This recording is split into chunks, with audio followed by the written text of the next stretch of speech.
Balang araw, may tindihan mo rin yan. Pag nagliyab na muli ang puso ng bawat Pilipino. At saka na ulit. Maraming salamat pa. Maraming salamat.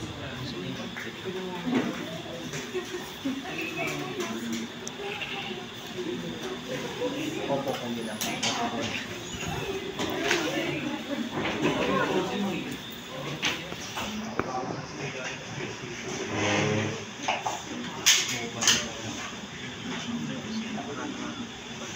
Pwede ako umalis ka dyan.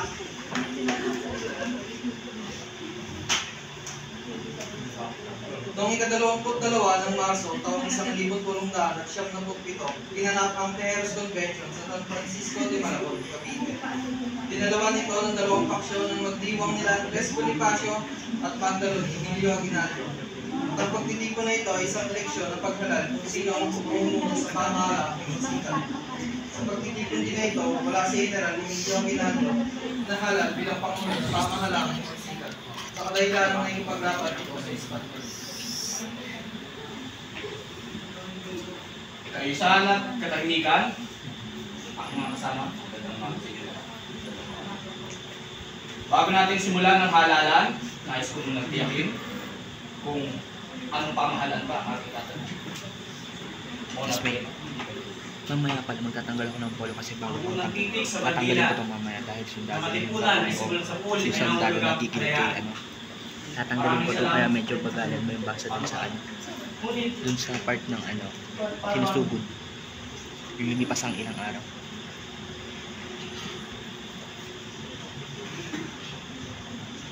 Bawat pamahalaan ng ating kagulo ay maaaring maging malalim o nagkiyang pagkakot. Aking kakaroon muli. Ang itatatag natin na republika ay isang, ay tatabuhin natin bawalaan ay isang republika.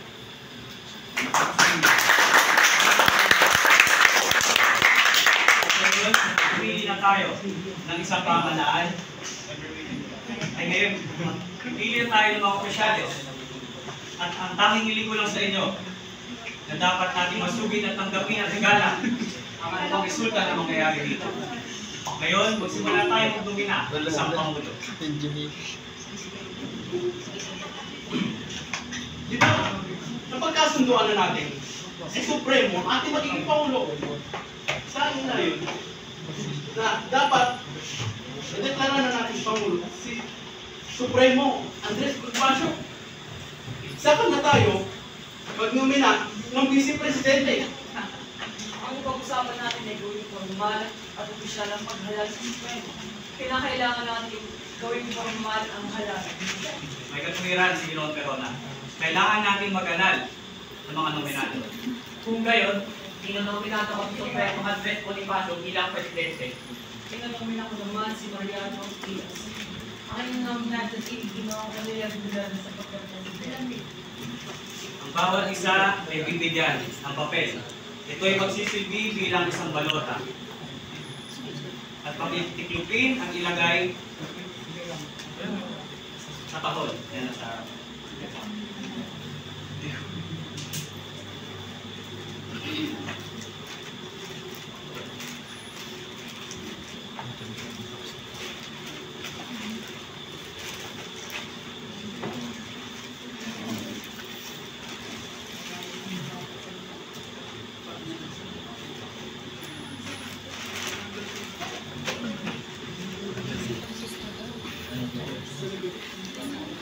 Nawala na yung balbas mo? Nawala na balbas mo? Oo, sa'yo na konti na lang. Pagkatapos ng ilang oras sa pagbuboto, nakuha ni Emilio Aguinaldo ang posisyon ng presidente sa bilang ng 100 at 46 sa 256 na mamboboto. At ngayon may pangulo na tayo, gawin naman natin Vice Presidente bilang parangal sa ating Supremo, si Ginoong Andres Bonifacio. Formal at opisyal. Formal at opisyal. Kung ngayon, aking inonominado sa Ginoong Andres Bonifacio bilang ating Vice Presidente.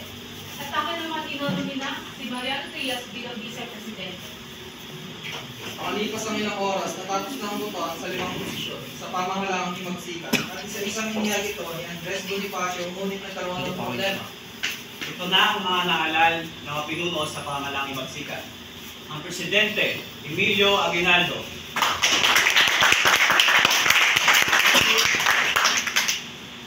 Vice Presidente Mariano Trias. Ministro de la Guerra Antonio Recarte. Kapitan General Antonio Recarte.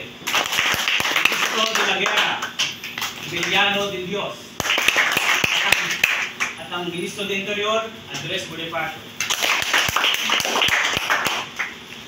Ngayon may mga nominado na tayo at nahalal na. Kailangan pa natin Hindi ko nais mag-isip, pero mahalaga sa interior ng Ministro ng Interior na may mataas na pinag-aaralan at eksperto sa batas.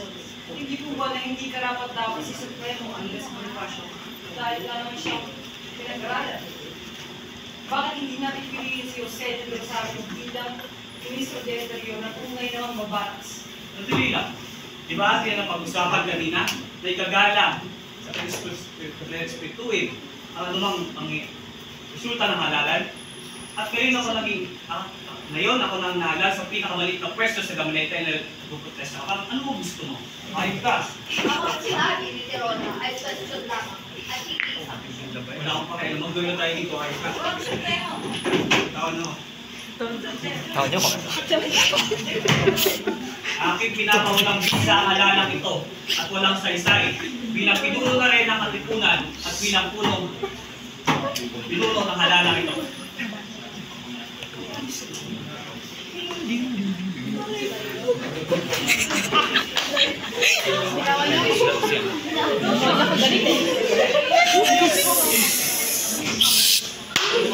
Guys! Noong ika-26 ng Marso, taong 1987 sa parokya ng Tansa, Cavite, may pagtitipon na pag-usapan na hindi kinilala ang desisyon ni Andres Bonifacio sa pagwalang bisa sa nangyaring halalan. Dahil dito, nanumpa sila sa harap ni Padre Simon Villafranca at naging saksi sila sa Severino Las Alas at Daniel Tirona sa panunumpa nila Emilio Aguinaldo, Mariano Trias at Artemio Recarte. Habang nanumpa ay maraming nakabantay na sundalo upang hindi makapasok kung kahit na sino mang faksyon.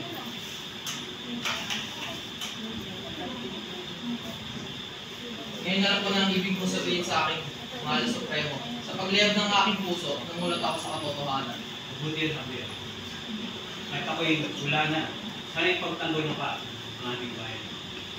Pero mas masakit ang katotohanan na hindi layuan ng ating kalaban, kundi ang kapwa natin Pilipino. Namatay man akong nakatalikod. Ngunit, buong aking paninindigan ay paglaban ng bansang Pilipinas laban sa mga Taiwan. Sapagkat aking handog ang buong pag-ibig. Aking buong pag-ibig. Aking buong pag-ibig. Kahit dugo ay busang itangis. Sa pagtatanggol, sa aking pagtatanggol, buhay ko'y mapati. Ito'y tunay na langit.